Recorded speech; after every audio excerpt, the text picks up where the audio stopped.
Bom, pessoal, vamos passar agora para a dedução, né, das fórmulas da tensão, ok? Então, o primeiro caso que a gente vai abordar é um caso unidimensional, ok? Por que é um caso unidimensional? Porque a tensão nesse sistema é gerada por uma única força, ok? Uma força atuando apenas em uma única direção, beleza? Neste caso, tá? Essa força está atuando paralelamente à altura desse cilindro de prova, beleza? Então, para a gente poder entender como que a gente vai conseguir as componentes da tensão aqui, primeiro a gente precisa entender que tensão classicamente é definida como força sobre área, ok? Então a área que a gente considerou aqui como área A1 é a área perpendicular, ok? À altura do cilindro, beleza? Então força sobre A1 é igual a tensão nessa face do corpo, beleza? Mas e se a gente tiver um corte arbitrário, né? Um corte que não seja ortogonal à altura do cilindro? Primeira coisa que a gente tem que pensar é que, para a gente poder relacionar a área, né, desse corte ortogonal ao cilindro com uma área de corte oblíquo qualquer, relação fundamental que a gente precisa é o ângulo, ok? Então, qual ângulo é esse, né? A gente precisa então da relação de ângulo entre o nosso corte original, ok, aqui em cima, e essa seção, beleza? Curiosamente, por relação de triângulo, vocês estão vendo que eu coloquei um ângulo θ aqui, né? Que ângulo θ que é esse? Esse ângulo θ, ele relaciona a direção da força, ok? Da força que está atuando no sistema, com a componente normal dessa força, ok? Então, θ é o ângulo entre a força atuando no sistema e a componente normal dessa força atuando, né, aqui no plano de corte, tá? Se a força é normal ao plano de corte, então, consequentemente, ela é perpendicular, tá? Então, essa componente é perpendicular ao plano. E a gente tem também uma segunda componente, né, que a gente não vai relacionar agora com o ângulo θ, mas a gente tem uma segunda componente sempre, que é a componente cisalhante, que ela é paralela ao plano, beleza? Então, por relação de triângulos, tá?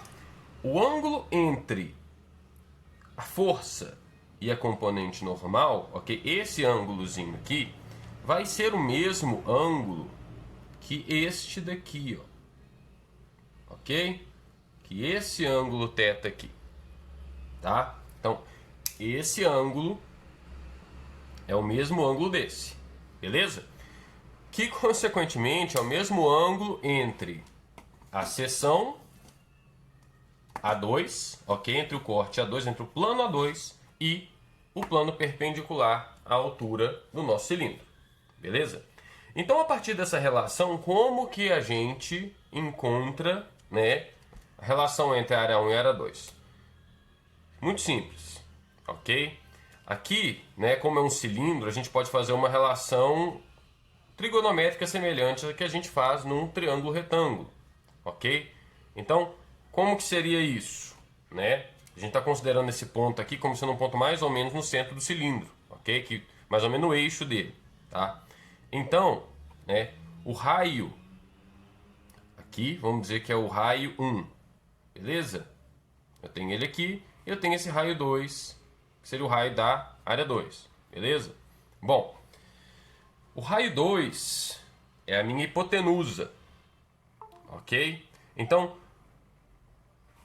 por que uma hipotenusa, né? A gente tem um ângulo reto aqui, ok? Então eu tenho um cateto R1, um outro cateto cujo nome não me interessa por enquanto, tá? E eu tenho aqui a hipotenusa, beleza? Então, como que a gente relaciona através de um ângulo, né, este cateto adjacente ao ângulo com a hipotenusa, ok? O cosseno, então, vamos começar aqui, ó. O cosseno do ângulo θ é igual ao cateto adjacente R1 sobre a hipotenusa R2, beleza? Até aqui nada de novidade, certo? Então, a nossa área 2, o nosso raio 2, por consequência, vai ser o quê? Vai ser R1 sobre o cosseno de θ, beleza? Reparem o seguinte, como o cosseno é sempre um número entre 0 Aqui, ó, cosseno de θ, ele é sempre um número entre 0 e 1, ok?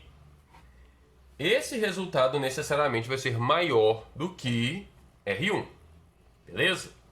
Por consequência, como a área dessas duas seções aqui, ok? Então a área de 1, a gente poderia dizer que A1 é igual a π vezes R1 ao quadrado. Concordam comigo? Isso é um cilindro, ok? De seção circular. Então a área dessa seção é igual a π vezes raio ao quadrado, tá? Por consequência, a gente poderia aplicar uma lógica semelhante para poder calcular a área 2. Beleza? Então daria algo mais ou menos nesse sentido também. Então, por consequência, a gente pode relacionar, tá, as áreas da mesma forma. A área 2, então, vai ser igual a área 1 sobre cosseno de θ. Ok? Então, agora vamos para a decomposição das tensões, tá? Das forças e das tensões. Bom, do que a gente já lembra da física básica, tá? Da física do ensino médio, eu tenho aqui minha força, ok? Eu tenho a relação angular. Então, como que eu vou encontrar, né, o módulo da força normal e da força cisalhante? Mesma relação trigonométrica. Eu tenho aqui que, para poder fazer uma relação trigonométrica semelhante, ó, o cosseno de θ, ali, ele vai ser igual também ao cateto adjacente, que é a força normal, sobre a hipotenusa, F. Ok? Por consequência, então, a minha força normal, componente normal da minha força, perdão, é força vezes cosseno de θ. Ok? De maneira semelhante, usando esse mesmo ângulo θ, a gente agora vai utilizar a relação do seno. Ok? O seno é o que então? É o cateto oposto sobre a hipotenusa. Então vai ser igual a componente cisalhante sobre a força. Então a componente cisalhante vai ser igual a força vezes seno de θ. Ok? Até aqui a gente não tem muita complicação. Tá? Vou dar uma arredada para cima aqui para a gente poder continuar fazendo nossas contas. Então, agora a gente precisa relacionar as forças às tensões. Tendo já as componentes da força, é relativamente simples a gente fazer isso. Ok? Por quê? Porque a tensão normal na área 2, no plano A2, vai ser igual força, componente normal da força sobre a área, e a componente cisalhante da tensão vai ser a componente cisalhante da força sobre a área, ok? Então, tensão normal no plano A2 vai ser igual a componente normal da força sobre A2, ok? E a componente cisalhante da tensão vai ser igual a componente cisalhante da força sobre A2, beleza? Por consequência, então, a componente normal da força vai ser o quê? F vezes cosseno de θ sobre área 2, que é área 1 sobre cosseno de θ. Ok? Quando nós temos uma divisão da divisão, o que a gente faz? A gente passa o denominador multiplicando para cima. Ok?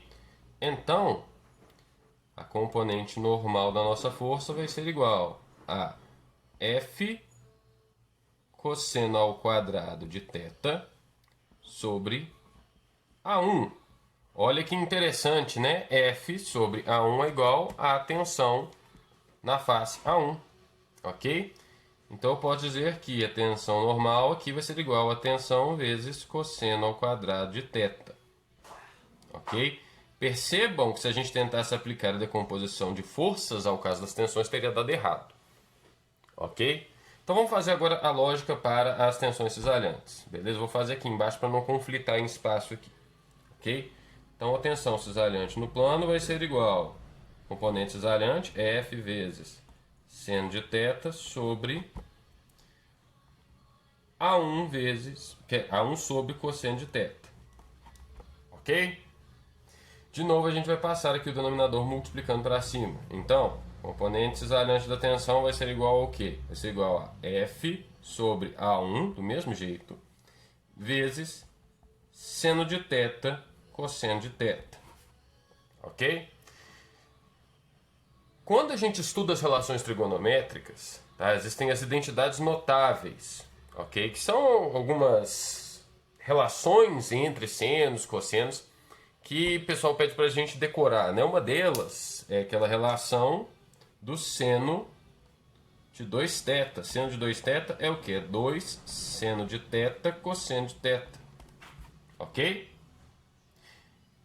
Partindo disso daqui, a gente pode dizer então que seno de θ vezes cosseno de θ é igual a seno de 2θ. Seno de 2θ sobre 2. Ok? Então a gente vai aplicar essa relação aqui só para poder simplificar, tá? Então temos que tensão cisalhante no plano vai ser igual a tensão no plano A1 vezes seno de 2θ sobre 2. Ok? Então disso daqui a gente deduz, né, nossas relações para as tensões.